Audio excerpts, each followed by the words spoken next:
هر انسان نه ګناه کیږي، لیکن ښه ګناهګار هغه دی چې هغه د الله رب العزت په در کې توبه وباسي، ګناهو کې توبه وباسي.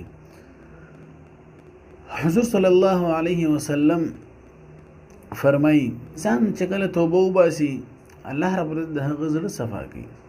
انسان چې کله توبه وباسي د هغه هر څه الله رب العزت برابري، دنیا او آخرت ټول کارونه الله رب العزت د هغه برابري.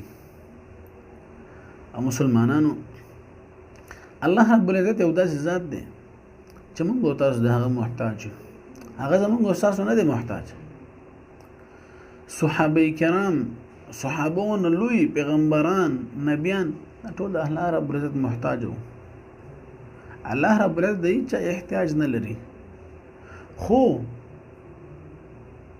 په دومره هر څه کې چې موږ د هیڅ احتیاج الله رب العزت نه لري، موږ ورته ټوټل محتاج یو.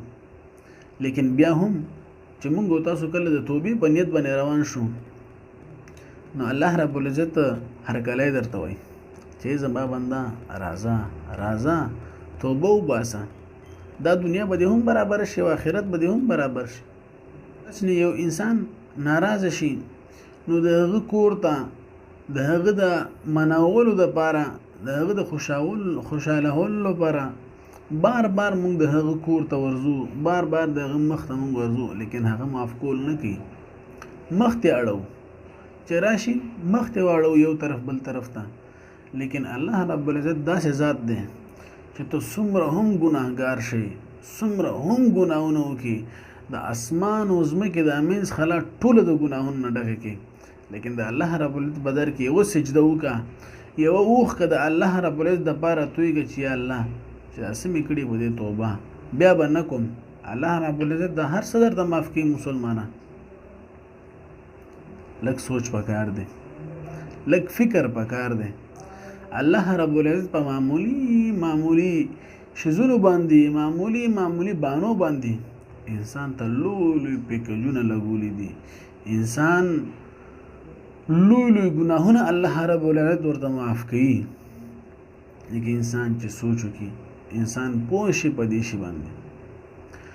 مسلمانانو بني اسرائیلو کې یو نوجوانو هر شپه به یو جنۍ ځان ته راوسته د ځان د خوشحالولو دپاره، او د عیش او د عشرت د وجې نه په دنیا کې سم مستو.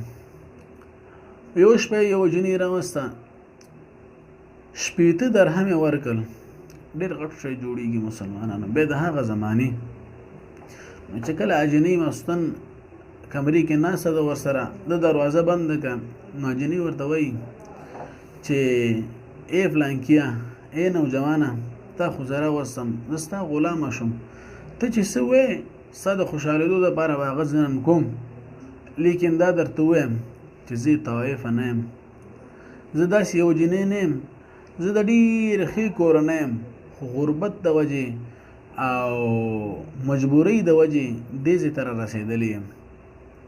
نو هغه جنۍ دومره یې وژړل چې اوښکې ښکته روانې شوې. نو دې نوجوان په زړه باندې څه چل الله رب العزت وکړو، څه چل د دې په زړه باندې وشو، د دې نوجوان په زړه باندې څه چل وشو، او د هغه زړه بدل شو. ټول عمر په ګناهونو کې تیر کړی و، او د الله رب العزت مخ کې سجده وکړه، اوښکې تویې کړې، الله رب العزت هر څه ورته معاف کړ. مسلمانانو موږ او تاسو ته پکار دي د الله رب العزت په در کې اوښکې تویې کړو، زارۍ وکړو، منتونه وکړو الله رب العزت ته، دا دنیا به هم برابره شي او